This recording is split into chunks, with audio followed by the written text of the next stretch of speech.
안녕하세요, 신작가입니다. 우크라이나 전쟁으로 인해 전 세계의 식용유와 밀가루 가격이 급증하고 있습니다.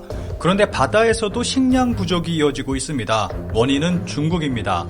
중국은 전 세계 바다를 다니며 바다 생물들을 멸종시키고 있습니다.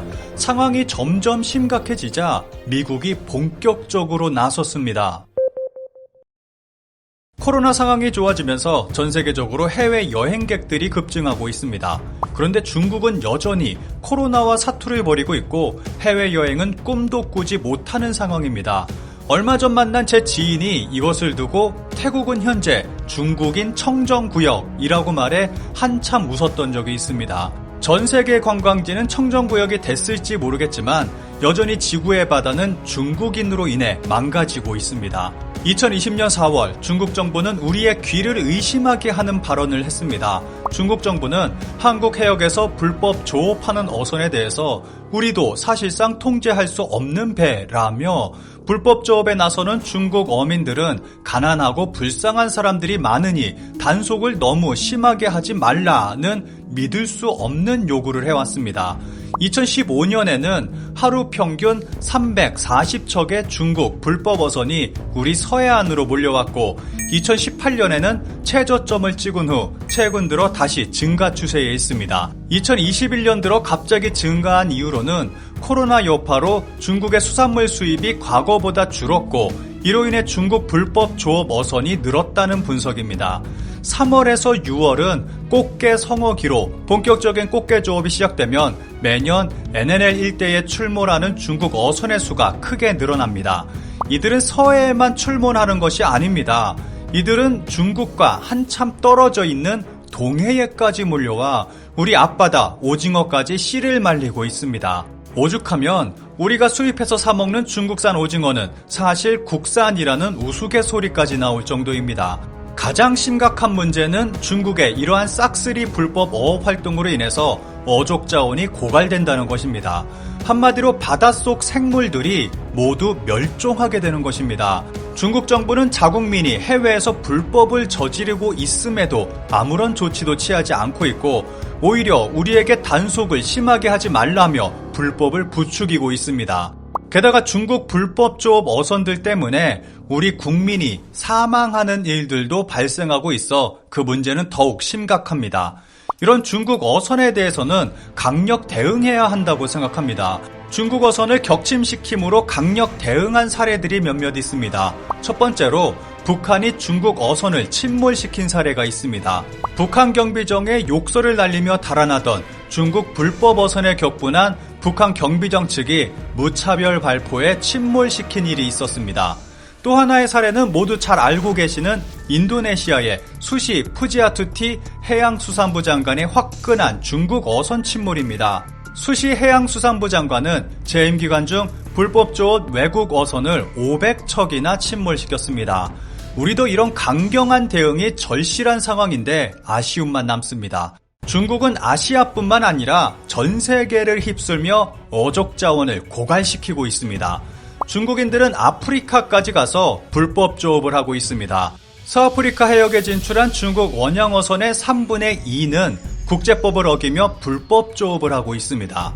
해양과학저널 프론티어에 따르면 중국 원양어선들은 세네갈 어선의 1년치 어획량을 단 일주일 만에 잡아올리며 아프리카 어족 자원을 고갈시키고 있습니다. 이 때문에 세네갈 어부들의 수입은 급감했고 물고기를 단백질 공급원으로 삼고 있는 서민들의 식비 부담도 커지고 있습니다. 중국으로 인해서 한 나라의 경제와 건강이 무너지고 있는 것입니다. 게다가 아프리카 가난의 조업 선박의 93%는 중국인이 장악하고 있습니다. 이로 인해 가나 역시 물고기가 씨가 말라버렸습니다. 중국은 최근 중남미 바다에까지 몰려가 불법 어업을 하고 있습니다. 현재 남미 국가들은 수백 척의 중국 어선들이 몰려와 불법 조업을 하는 바람에 해양 생태계에 위협을 받고 있습니다. 일부 중국 어선들은 위치 추적 장치까지 끄고 조업하는 등 이들은 목숨을 걸고 생태계 파괴를 일삼고 있습니다. 게다가 중국 어선은 갈라파고스 해역에까지 침입해 희귀 어류를 잡다 적발된 적이 있을 정도로 가리지 않고 닥치는 대로 바닷속 생물을 잡아들이고 있습니다. 이에 남미 언론들은 중국 불법 어선의 심각성을 보도하는 기사를 쏟아내고 있고 그만큼 중국에 대한 인식도 나빠지고 있습니다.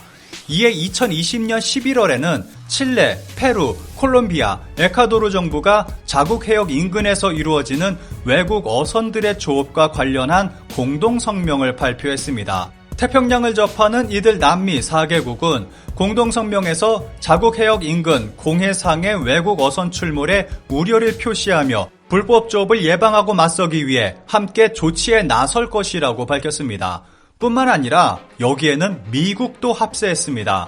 2021년 3월 미국은 남미와 연대해 중국을 차단할 것이라고 발표했습니다. 인터넷 매체 악시오스는 미 정보당국 보고서를 입수해 보도했습니다.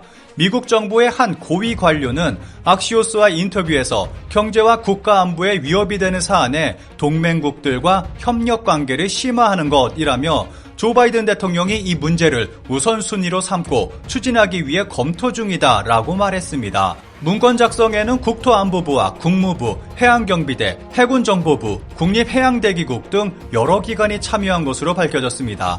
보고서는 또 중국이 남미에서 벌이는 불법 조업이 미국 국내 어업에도 영향을 미친다고 분석하고 있습니다. 그런데 이번에는 미국이 태평양에서 벌이는 중국의 불법 조업에 대한 대응책을 곧 발표할 계획이라고 로이터 통신이 9일 보도했습니다. 미국은 중국의 영향력 확대에 대응하기 위해 태평양 지역의 불법 조업과의 전쟁을 실시할 것이고 이 계획을 곧 발표하겠다고 밝혔습니다. 커트 캠벨 미국 백악관 국가안보회의 인도태평양 조정관은 최근 중국과 남태평양의 섬나라 솔로몬 제도가 밀착하고 있는 것과 관련해 태평양에서의 가장 큰 어려움은 불법 조업이라고 규정하면서 앞으로 수주 내로 다양한 기관들을 통해 해양 영토에 대한 인식 개선을 목표로 한 중대 구상이 발표될 것이라고 밝혔습니다.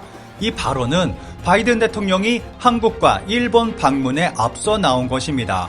로이터 통신은 일부 국가들은 중국 선박이 배타적 경제 수역을 침범하고 환경 파괴와 경제적 손실을 입히는 경우가 많다고 호소하고 있다고 전했고 인도태평양 지역 국가들이 중국의 불법 조업으로 피해를 호소하는 만큼 이 지역에서 중국의 활동을 견제하는 강력한 대책이 나올 것으로 전망되고 있습니다. 미국 해양경비대는 불법 조업이 해적을 앞지른 가장 큰 글로벌 해양 안보 위협이며 남획된 어획량을 놓고 경쟁하는 국가 간의 긴장을 고조시킬 위험이 있다고 말했습니다. 그리고 중국의 불법 조업을 단속하기 위해 국제적 협력을 하고 있고 강력 대응할 것이라고 전했습니다. 지금까지 우리 정부는 중국의 불법 조업에 대해 아무런 목소리를 내지 못했고 별다른 대응조차 하지 못했습니다. 그런데 이번에는 미국과 함께하는 강력한 대응 방안이 나올 수 있을지 기대됩니다. 저의 간절한 소망이 있다면 저렴한 가격에 국산 오징어가 먹고 싶습니다.